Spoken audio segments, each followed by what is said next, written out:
Assalamualaikum. Jangan lupa like, comment, and subscribe. Bye.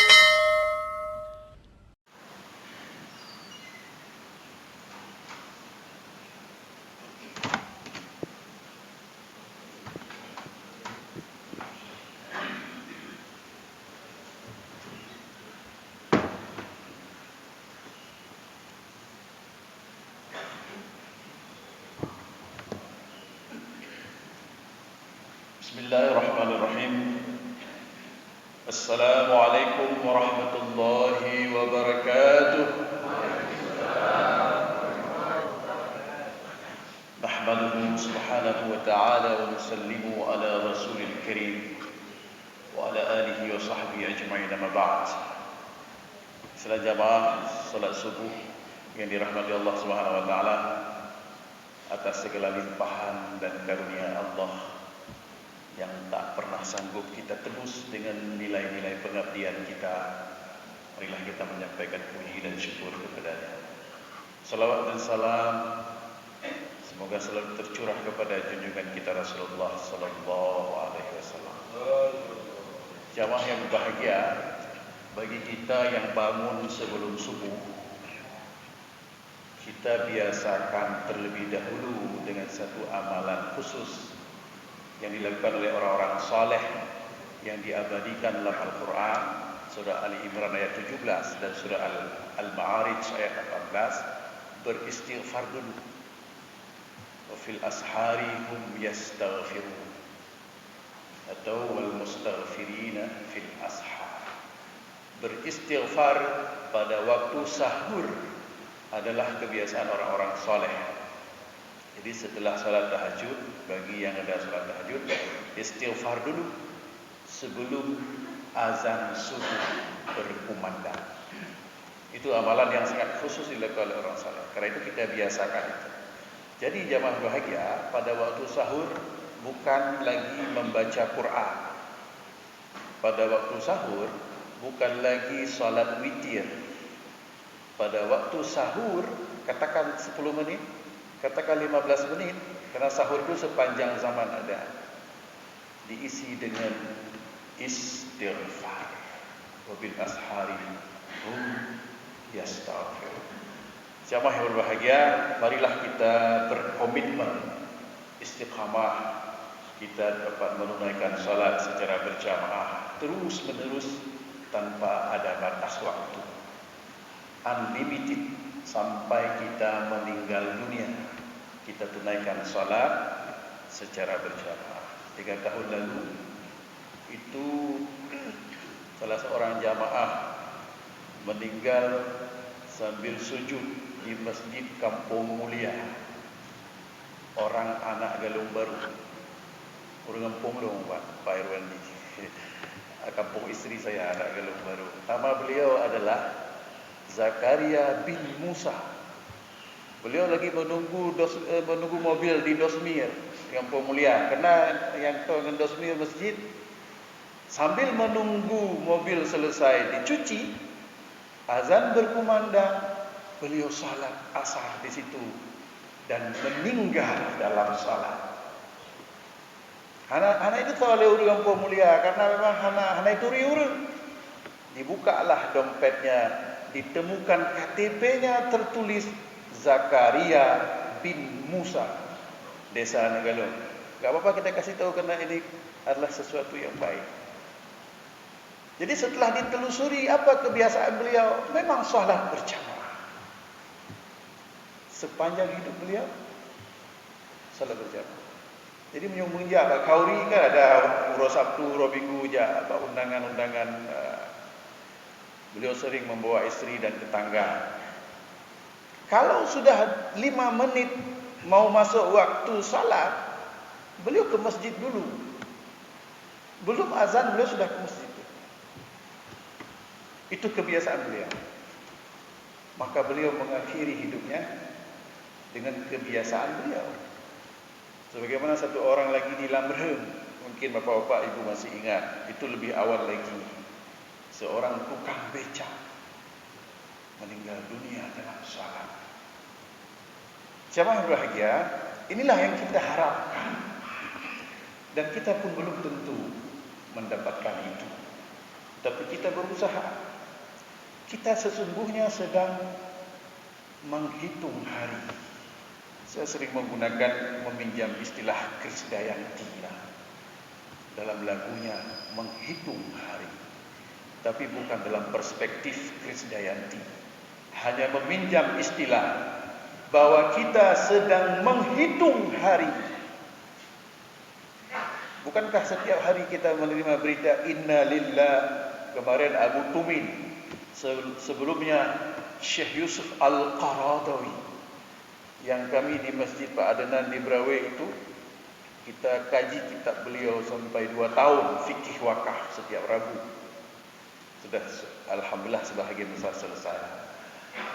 Beliau telah menulis lebih dari 200 kitab.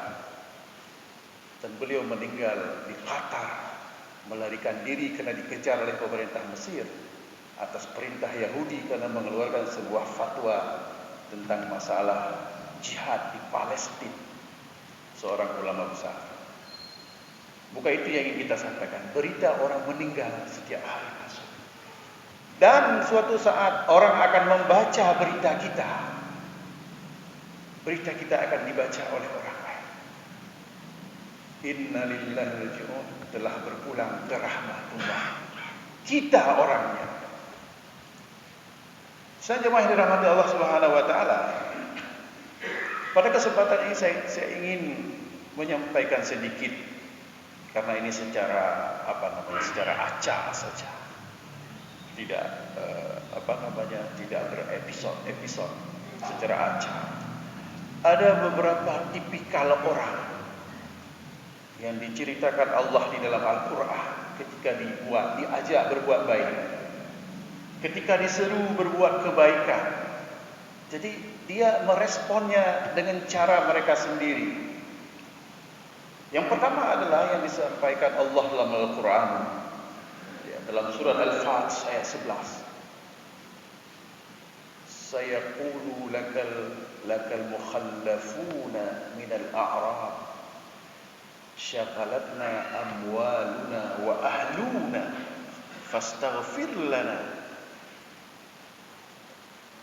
Orang-orang Badui Arab, orang-orang kampung Arab itu tidak ikut ke Hudaybiyah bersama Nabi SAW di Makkah.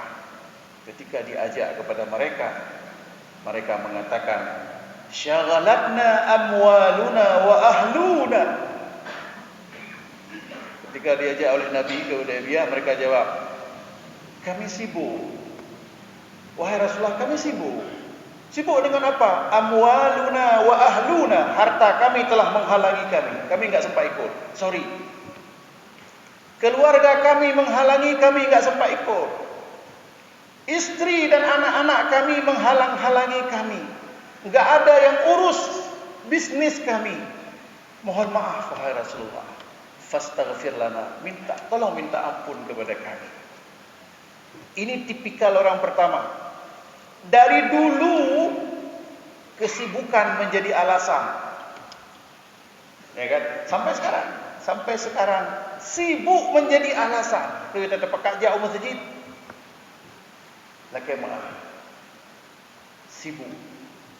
Syaghalatna amwaluna. Jadi bisnisnya telah menghalanginya. Padahal saya berbahagia disebutkan berikutnya. Yaquluna bi alsinatihim ma laysa fi qulubihim. Mereka mengucapkan dengan lisan mereka adalah sesuatu yang tidak ada di hati mereka. Sebenarnya itu bukan. Mereka itu malas. Maka dalam Zubdatut Tafsir min Fathil Qadir, Muhammad Sulaiman Al-Ashqar mengatakan, itu orang munafik. Itu orang munafik itu. Tidak mau dia itu. Maka harta menjadi alasan bagi mereka. Maka keluarga menjadi alasan bagi mereka. Jadi orang munafik itu kan digambarkan oleh Allah dalam Al-Quran di ayat lain. Wa idza qamu ila shalah qamu kusala. Kalau mereka salat, Mereka salat dalam keadaan malas. Jadi Abdullah bin Ubay sebagai tokohnya munafik juga salat di belakang Nabi. Tapi salat mereka adalah salat orang munafik. Silahkan berbahagia. Jadi menyoba sembahyang. Ada sifat kemunafikan di dalam hati kita. Ada sifat nifak di dalam hati kita. Apa korelasi dengan salat yang diajak selalu berjamaah begini? Karena ada hadis Nabi SAW. Beliau mengatakan, siapa yang bisa menjaga salat arba'in, 40 hari. 40 hari, bukan arba'in 40 waktu. 40 hari tanpa putus. Salah satu di antaranya adalah dihilangkan sifat nifak. Sifat yang sangat berbahaya dalam hati. Karena itu dijaga. Salat ini perlu dijaga. Karenanya kadang-kadang jamaah tabligh, maaf lah, saya sering angkat jamaah tabligh, saya minta maaf. Pada sisi-sisi tertentu sangat baik mereka. Mereka ketuk pintu rumah. Long kira kena orang ponyong nak cik je. Nak cik je awalnya. Ikut jamaah kompor. Kena orang yang jaga kompor. Nah, masjid iaitu terima. Nah, masjid hantam terima. Panai iaitu terima alasan ji pakan utuh awak ya. Duduk kompor ina. Lihat anda ina tempat naik lihat tidi lah bukan. Apa ya kan? Itu alasan urang han terima. Bukan itu yang mau disampaikan. Mereka ketuk rumah. Assalamualaikum. Pak, nanti kita salat jamaah sama-sama di masjid. Dia kerjanya itu je, ngajak orang salat jamaah. Jadi responnya yang berbeda, respon masyarakat macam-macam. Lihat dia tu kamu ya temaya. Kan ada yang kayak gitu jawab. Saya punya pengalaman diceritakan kawan-kawan. Ada yang jawab begini, InsyaAllah haluja. InsyaAllah haluja. Dia palak kali.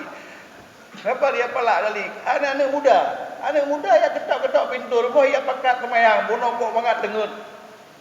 Kau bangat dengar ke menjelang maghrib kayak pugo. Ya pakai aja sama yang maghrib. Mahajah tu. Insya-Allah haluja. Itu pengalaman lah. Terjemahan bahagia bukan itu yang ingin disampaikan. Kita harus membiasakan salat ini supaya sifat nifak diangkat oleh Allah dalam hati kita. Yang menghalangi itu disebutkan tadi adalah amwaluna, harta kita memang menghalangi kita. Kenapa orang sibuk saja di pasar? Orientasinya adalah harta. Kenapa orang sibuk di sawah? Kenapa orang sibuk di laut? Kenapa orang sibuk di tambang? Kenapa orang sibuk di hutan? Kenapa orang sibuk di kantor? Orientasinya adalah harta. Kenapa orang sibuk berebut, mengancam sebuah negara, menginvasi sebuah negara? Kenapa oligarki ingin menguasai politik sebuah negeri, ingin menguasai hukum sebuah negara? Karena mereka mengincar kekuasaan. Memangnya kenapa? Ketika kekuasaan sudah mereka atur, mereka bisa meraih pundi-pundi al-mal yang disebut tadi dalam Al-Quran. Jadi sebenarnya bahagia itulah orientasinya. Yang kedua adalah keluarga, istri dan anak-anak. Maka ayat Al-Quran sering ditemukan digandeng al-malu wal banun. Ya kan? Harta dan anak-anak. Di tempat lain Allah katakan tijarah, perniagaan. Di tempat lain Allah katakan bank, jual beli. Di tempat lain Allah katakan dengan keluarga itu aulad, ahluna, aulad, banun. Ini adalah dua hal yang menghalangi manusia untuk beribadah kepada Allah Subhanahu wa taala. Selain jamaah yang berbahagia, karena itu cobaan inilah yang perlu diperhatikan supaya janganlah ya harta dan anak-anak itu, ya ayyuhalladzina amanu la tulhikum amwalukum wala auladukum an dzikrillah. Jadi harta dan anak-anak itu yang, atau keluarga kita yang membuat kita lupa kepada Allah Subhanahu wa taala. Sidang jamaah yang berbahagia, istri-istri, anak-anak kita itu yang disebut dalam Al-Quran itu sebagai bahagian daripada zina. Ya, ini adalah sangat-sangat mendominasi pikiran manusia. Kita ambil contoh istri. Kita ambil contoh istri, perempuan. Allah gambarkan dalam Al-Quran seperti itulah kecenderungannya. Hubbus syahawat minan nisa wal banun, dan seterusnya gambaran harta. Sebuah penelitian yang dibuat di Kinsey Institute Indiana, Universitas Indiana, Amerika Serikat, bahwa 37% laki-laki dalam setiap 30 menit memikirkan seks. 37% laki-laki setiap 30 menit memikirkan seks. Dalam kepalanya seks. Hasil penelitian. Kita tidak tahu siapa yang dijadikan sebagai sampel, umur berapa ke berapa. Tapi itu sidang jemaah yang berbahagia, sangat-sangat bisa dimaklumi. Karena Allah menciptakan otak manusia dalam ilmu neuroscience. Itu manusia memiliki di tengah otak itu satu space hipotalamus sebagai sumber untuk mengontrol hormon, mengontrol emosi, dan volume testosteron yang dimiliki oleh pria itu 20 kali lebih besar, lebih banyak daripada wanita. Jadi waktu kita pengap, waktu kita pecum, waktu kita terkait dia. Antara apa yang Allah sebutkan dalam Al-Quran dengan hasil penelitian ilmu pengetahuan neuroscience, memang manusia itu orientasinya adalah itu. Sidang jemaah yang dirahmati Allah Subhanahu wa taala. Jadi dengan demikian, apa yang Allah gambarkan dalam Al-Quran sebagai cobaan bagi kita, maka ini perlu untuk diperhatikan agar syaghalatna amwaluna wa ahluna itu tidak menjadi halangan kita untuk ingat kepada Allah Subhanahu wa taala, dan ini tipikal orang-orang munafik. Yang kedua, jamaah yang berbahagia, apa yang Allah sebutkan di dalam Al-Quran surat Al-Jumu'ah. Surah Al-Jumu'ah ini Allah beri gambaran kepada orang yang terpengaruh dengan tijarah. Sebelumnya Allah gambarkan bahwa jual beli itu harus ditutup. Idza nudiya lis-shalah min yaumil jumu'ati fas'au ila dzikrillah wa dzarul bai'. Tutup itu jual beli. Jadi apakah jual beli saja? Tidak. Seluruh aktivitas itu tutup. Ulama tafsir mengatakan, kenapa disebut jual beli? Karena jual beli adalah induknya muamalah. Kemudian wa idza ra'au tijarah, ayat 11. Wa idza ra'au tijaratan aw lahwan faddu ilaiha wa tarakuka qa'imah. Saksi bahasan di sini adalah tijarah. Apabila mereka melihat perniagaan, ini ceritanya pada masa Nabi, orang-orang sudah penuh dalam masjid. Nabi sedang berkhutbah di atas mimbar. Datang iring-iringan karnaval. Jadi Ibnu Abbas menceritakan, menafsirkan bahwa seperti karnaval. Ada iring-iringan unta yang datang dari Syam, membawa barang-barang perniagaan. Ibnu Abbas menggambarkan ada bunyi-bunyi pukulan, ada bunyi-bunyi gendang, ada bunyi-bunyi seruling. Ya, iring-iringan unta datang dekat dengan masjid. Nabi sedang berkhutbah. Karnaval itu datang orang-orang bangun dari masjid infaddu ilaiha. Gejak gede bak iring-iringan unta tadi. Wa tarakuka qa'ima, dan dia meninggalkan Rasulullah SAW sedang berkhutbah. Ibnu Abbas mengatakan tinggal 12 orang. Tinggal 12 orang. Ya lain kai duit gede pak. Ya kalan tijarah. Ya, tijarah adalah induk muamalah. Ya kalan permainan. Wa tarak infaddu ilaiha wa tarakuka qa'ima. Ya kan? Wa idza ra'au tijaratan aw lahwun permainan. Jadi ketika mereka melihat perniagaan dan permainan, mereka menuju ke tempat itu, meninggalkan dirimu di atas mimbar. Sidang jamaah yang dirahmati Allah Subhanahu wa taala, inilah tipikal orang kedua. Sudah masuk ke dalam masjid, hatinya masih tinggal di luar. Jadi sidang jamaah yang dirahmati Allah Subhanahu wa taala, ini model-model yang tidak istiqamah dalam beramal. Saya ada sampaikan contoh lain. Ini saya mohon maaf yang ada mendengar ceramah saya di masjid Berawi. Saya berikan contoh ini. Saya belum menemukan contoh lain. Contoh beberapa tahun yang lalu sebelum ada WA. Kan ada sebelum ada WA di HP. Kita tahu berita lewat Harian Serambi Indonesia. Ada salah satu calon bupati di salah satu kabupaten kota di Aceh sudah diberangkatkan ke haji, sudah sampai ke tanah suci, dibuka pendaftaran haji oleh KPU atau KIP Hino di Aceh. Beliau berusaha pulang untuk mendaftar bupati. Aceh bayangkan tak?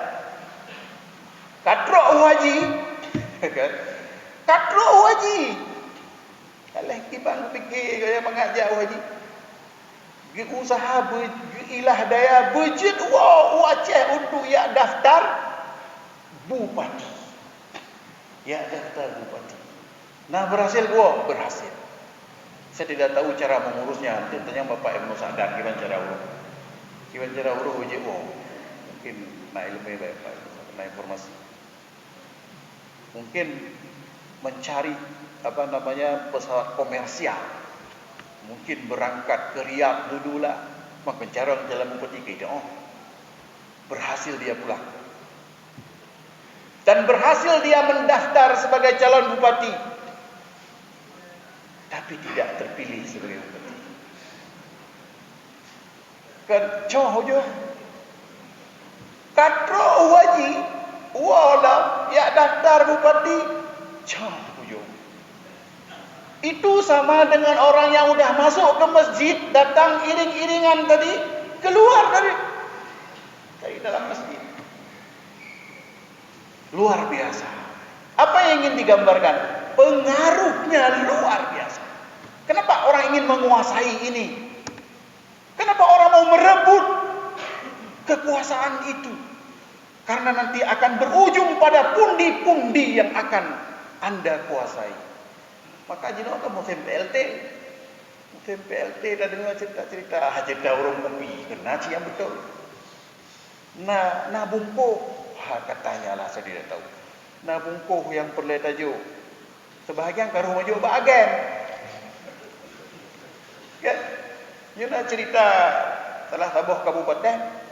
Kalau gecap dengan bajai untuk pelantikan. Kagi anak-anak dari luar.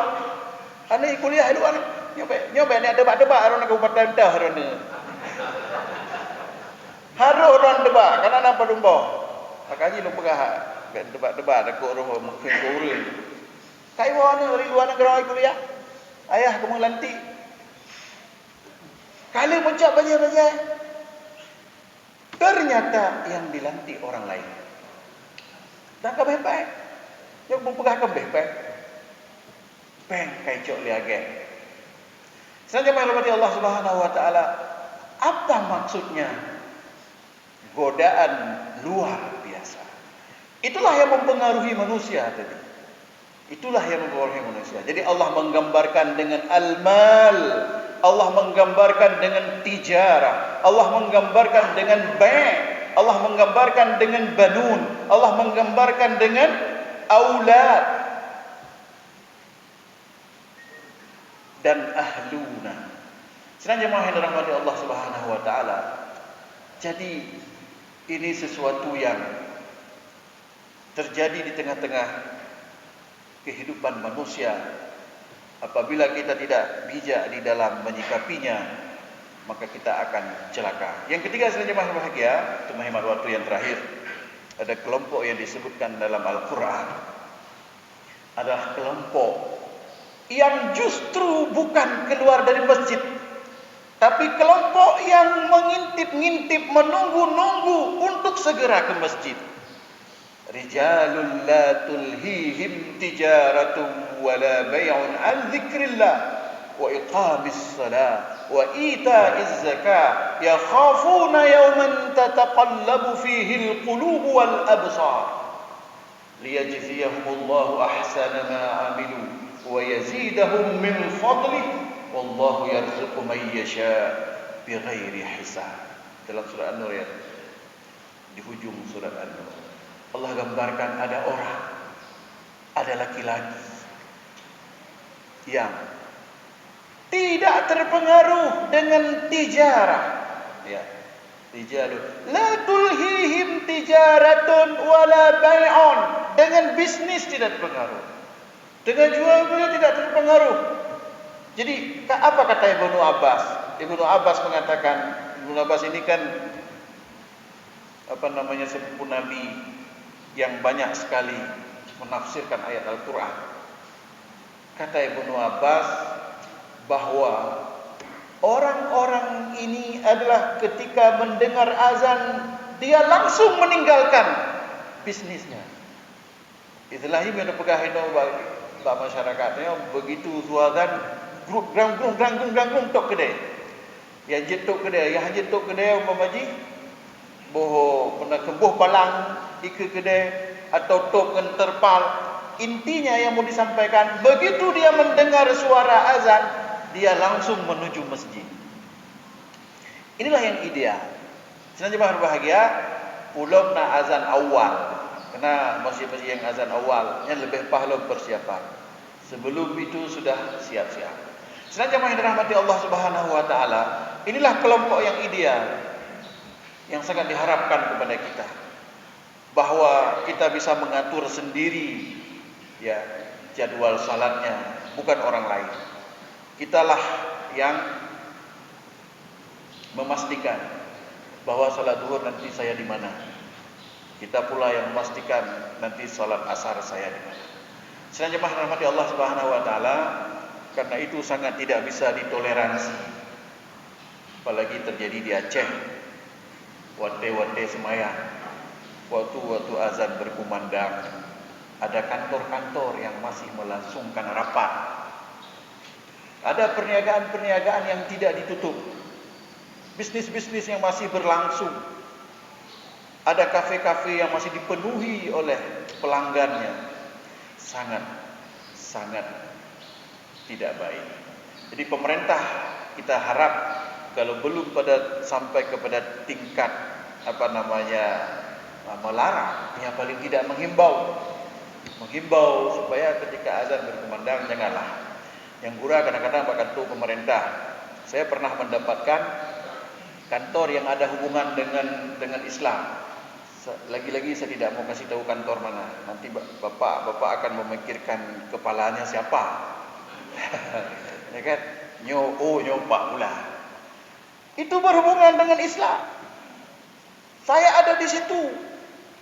Kira-kira 2 menit lagi belum azan, saya turun. Ini kan, ketika saya turun sampai di toilet, ambil wudu, langsung sudah masuk waktu azan. Azanlah di situ. Orang-orang lain pun sebahagiannya pada turun. Setelah selesai salat, saya tanya, "Nama darah Pak mana ya tu?" Mentang. Kita sudah selesai salat. Rapat masih berlangsung, Pak.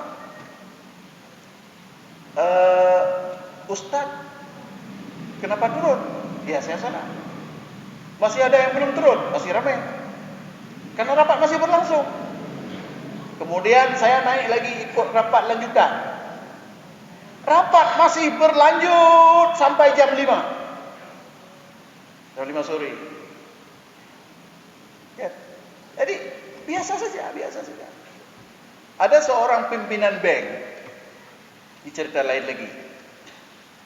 Seorang pimpinan bank, kami kebetulan hadir di sebuah bank besar. Sebelum duduk rapat, pimpinan bank ini mengatakan, saya pernah punya pengalaman pergi ke kampus. Lagi-lagi saya tidak cerita kampus, nanti Bapak akan tebak. Saya pergi ke beberapa kampus. Salah satu kampus umum. Begitu azan berkumandang, pimpinan rapatnya mengatakan, Pak, kita rapat tutup. Kita ke masjid dulu karena sudah waktu salat. Beliau memang orang jaga salat ini, orang pimpinan bank ini. Beliau katakan, sangat ironi saya mendapatkan pengalaman baru yang lain di sebuah kampus. Bapak jangan pikir kampus mana. Bukan di sini kejadiannya, dekat-dekat. Kampus Islam. Begitu azan berkumandang, pimpinan rapatnya mengatakan, ini sudah azan, sebentar kita tutup, kita pending rapat dulu. Kita dengar azan.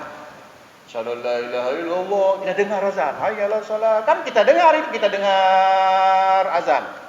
La ilaha illallah. Sudah siap dengar azan. Rapat dilanjutkan. Universitas atau perguruan tinggi yang ada hubungannya dengan Islam. Ini pengalaman buruk beliau lah beliau ceritakan. Sungguh ironi sekali sedang jemaah yang dirahmati Allah Subhanahu wa taala. Jadi hal-hal yang seperti ini bagi orang-orang yang tidak paham, dia akan mengatakan hal yang remeh-temeh. Apa masalahnya? Apa masalahnya rapat terus? Kan tanggung kali. Dan ketika kita cerita salat berjamaah ya kadang-kadang seperti itu, kayak pertanyaan kemarin subuh kemarin ditanya. Jadi memangnya hukum salat berjamaah itu apa? Kan waktu kita pegang masalah perlunya salat berjamaah. Emangnya salat jamaah itu hukumnya apa sih?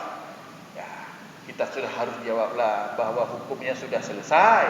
Hukumnya memang sudah tuntas dibahas oleh para ulama. Dan hanya mazhab Hanafi yang mewajibkan fardu'in, yang lain tidak mewajibkan fardu kifayah sajalah, termasuk Imam Syafi'i. Untung fardu kifayah. Punya kan fardu kifayah pergi, kita nyodum masalah. Karena kita tidak mampu menunaikan salat secara berjamaah, masih terjadi compang-camping. Karena itu selain jamaah bahagia, kita berusaha untuk itu. Karena Nabi SAW melakukannya seumur hidup beliau secara berjamaah. Para sahabat melakukannya seumur hidup beliau secara berjamaah. Itulah yang mudah kita lakukan. Hanale pangkai. Mempakan payah datang tadi. Saya ingat dulu, mohon maaf saya kasih contoh lagi. Kebetulan saya punya pengalaman di kampus UIN Araniri masa Pak Safwan Idris jadi rektor. Pak Jafar senior kami di kampus. Itu ketika Pak Safwan jadi rektor, beberapa menit sebelum masuk waktu salat zuhur, beliau sudah teh jalan kaki ke masjid dan diikuti oleh dosen-dosen, oleh karyawan-karyawan, oleh mahasiswa-mahasiswa, dan Masjid Fathul Qarib itu penuh. Ada Safwan Idris di depannya. Hari ini Safwan Idris itu tidak dilanjutkan gaya kepemimpinannya oleh orang lain, oleh siapapun yang kita lihat sekarang. Ya, baik itu di universitas umum, di universitas Islam atau di universitas lainnya lah. Sosok ini saja bahagia yang dirindukan. Jadi karenanya kita harus membiasakan ini, terutama yang dibuat oleh komunitas suling ini suatu yang sangat bagus. Saya lihat sudah menular ke kabupaten kota, dia di daerah-daerah, gara-gara ada salat subuh keliling seperti ini, safari subuh seperti ini, maka sebahagian besar masyarakat sudah tidak asing lagi. Mungkin mereka mentang berfikir sembahyang jamaahnya hal-hal yang biasa sajalah. Kadang-kadang kita juga mengecewakan waktu kita melintas ada daerah-daerah tertentu, masjid laga watek tadi orang kahanai bang. Tak pupai bang masjidnya, ubi raya masjid bang tak pupah kahanai bang. Sacin bayangkan. Tanya cik uring jaga jamaah kan, tak jaga bupah sembahyang. Teruk kena kahanai bang. Nebang juga roh bang. Ya tabang roh haji. Teruk poin tu. Teruk poin masalah kata abang ini. Sering kita dapat pengalaman seperti itu. Atau kadang-kadang ayahana paci, pamaji pu, nyom maaf salah persepsi, saya rasa bisa kita toleransi lah. Saya tidak begitu sependapat. Apabila ada pengajian itu ketika waktu salat masuk pengajian masih belum dihentikan, saya tidak sependapat. Karena apa? Karena waktu boleh disambung, waktu pengajian boleh disambung. Tapi waktu salat itu enggak usah digeser. Bahwana yang gede hotel sembahyang on time. Salat Isya on time. Mau lanjutkan pengajian setelah salat. Jangan digeser waktu azannya. Nyampi kecewa cik tanya kata pupahnya Pak masjid pula anda sembahyang Isya. Teruk gede kah mentang semubut. Kita akan bengah turun semubut. Nyampi telah faham belum tu. Masalah lepas tahu. Jangan bengah turun semubut. Jangan bengah ke panitia semubut. Tolong ini diatur. Ketika azan waktu salat tiba, jangan pengajian itu masih berlangsung, ditutup dulu, nanti disambung. Karena ada jamaah-jamaah yang memang mengejar salat tepat waktu. Kita tidak nafikan ada ulama yang membolehkan itu, kita tidak menafikan dan kita tidak sedang membahas itu. Sudah berbahagia, saya mohon maaf kalau ada yang tersinggung di dalam penyampaian saya dan saya tidak bermaksud untuk menyinggung siapa-siapa. Semoga bermanfaat dan kita bisa istiqamah di dalam beramal. Subhanallah wa bihamdihi, subhanakallahumma wa bihamdika, asyhadu an la ilaha illa anta, astaghfiruka wa atubu ilaik. Assalamualaikum warahmatullahi wabarakatuh.